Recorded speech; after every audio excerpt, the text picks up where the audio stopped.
शांतम्मा नाम की एक औरत रहती थी। उसके 2 बेटे थे, बड़ा बेटा हरि और छोटा बेटा गिरी। उन दोनों को 2 आंखों की तरह देखकर उसकी सारी उम्मीदें उन्हीं के ऊपर रख के जीने लगी। एक दिन एक बुजुर्ग आदमी शादी के रिश्ते के विषय में आने पर उनसे ऐसे कहने लगी, मेरी बात को आप गलत मत समझिए चाचा।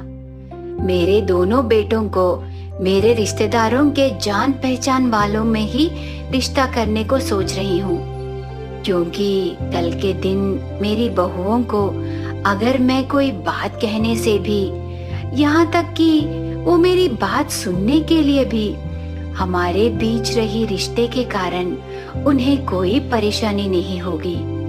लेकिन अगर आप अच्छे दिल से अच्छा रिश्ता लाने से भी वो बाहर का रिश्ता ही होगा। मैं अपने अभिप्राय को बदल नहीं सकती चाचा। ऐसे डट के विषय कह देती है।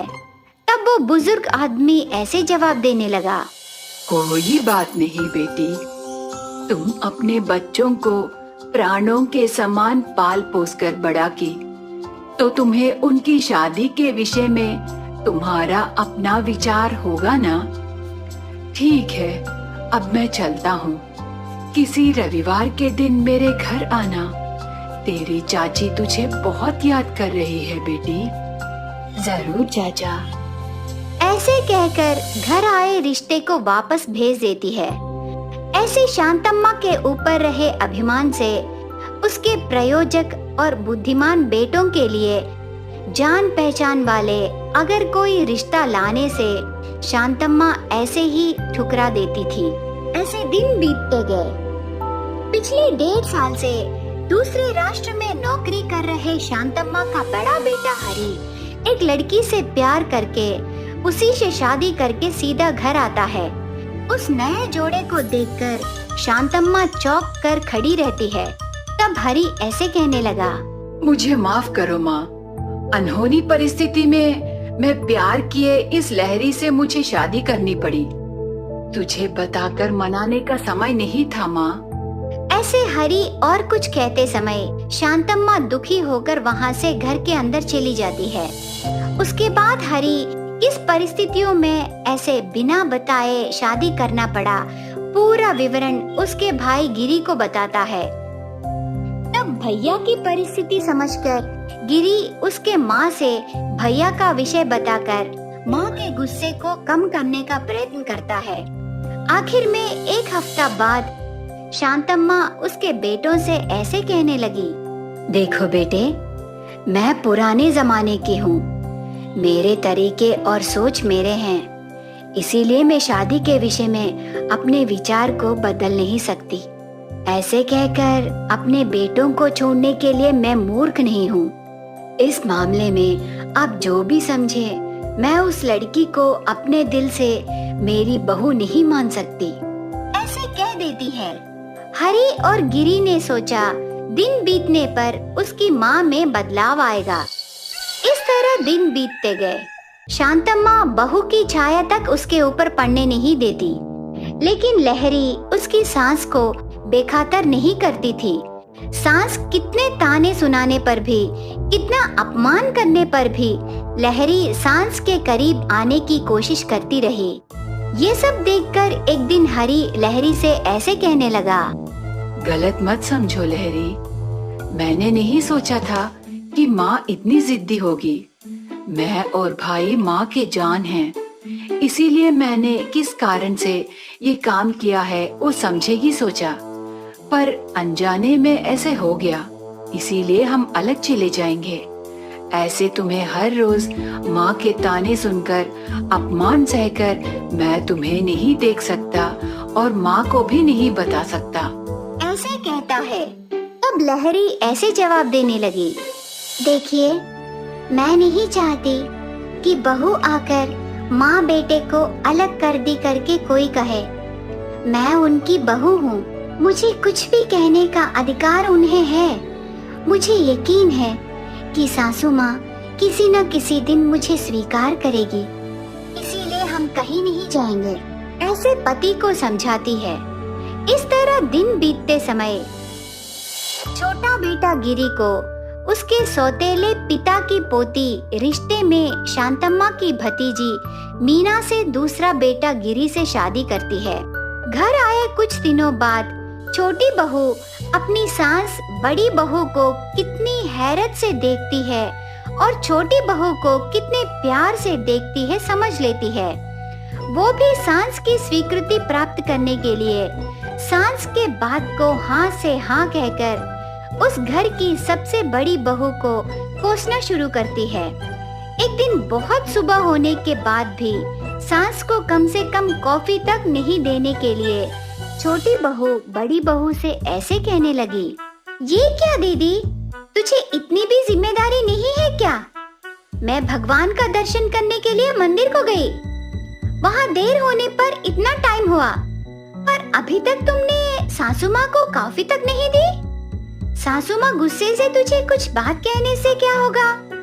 क्या तू उससे ऐसे ही छोड़ देगी?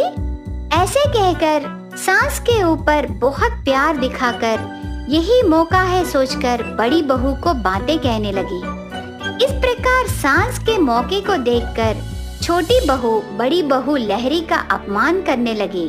तब शांतम्मा को लगा छोटी बहू का तरीका ज्यादा होने लगा, लेकिन अगर ये मामला सामने आने से बड़ी बहू की तरह बातें कहने लगी करके सोचकर दोनों बहुओं के बीच बातें चलते समय बाजू जाकर ऐसे सोचने लगी, ये क्या, मीना का मामला दिन बर दिन बढ़ती जा रही है, लेकिन बड़ी बहू बहुत अच्छी स्वभाव की है, इसीलिए मैं और छोटी बहू इतनी बातें कहने पर भी वो कभी भी हमें जवाब नहीं दी। अगर वो जवाब देती तो ये घर दो टुकड़े हो जाते, इसीलिए किसी भी तरह बेचारी उस भोली को बातें कहने से रोकना है। अगर मैं उसे गुस्से से कह दी तो वो उसे मौका लेकर बहुत बातें बोलने लगी। ऐसे सोचकर उसकी भतीजी छोटी बहू के ऊपर गुस्से से हिल जाती है। ऐसे एक हफ्ता बीत जाता है। एक दिन बड़ी बहू को कपड़े धोने के विषय में घर के दहलीज पर खड़ा करके छोटी बहू मुंह में आई बातें कहने लगी। ये सब देखकर शांतम्मा चुप नहीं रह सकी और बीच में आकर ऐसे कहने लगी, मीना, तुम चुप रहोगे कि नहीं? तुम्हें बड़ों की सम्मान करना नहीं आता क्या? बड़ी दीदी को मुंह में आई बातें कहने लगी। तू सोच रही है उसे कुछ भी कहने से मैं चुप रहूंगी करके? और एक बार मेरी बड़ी बहू को कुछ कहने से मैं तुझे मार डालूंगी। उस बच्ची में रहे सहनशीलता और अच्छाई को क्या तुझे समझ में नहीं आ रहा? जब से वो इस घर को आई है तब से मैं कितने बातें बोलने पर भी वो बहुत सहनशीलता से सही। तू छोटी है लेकिन वो तुझे कभी भी एक बात भी नहीं बोली। इतनी अच्छी बच्ची को ऐसे दहलीज पर खड़ा रख के पूछ रही हो?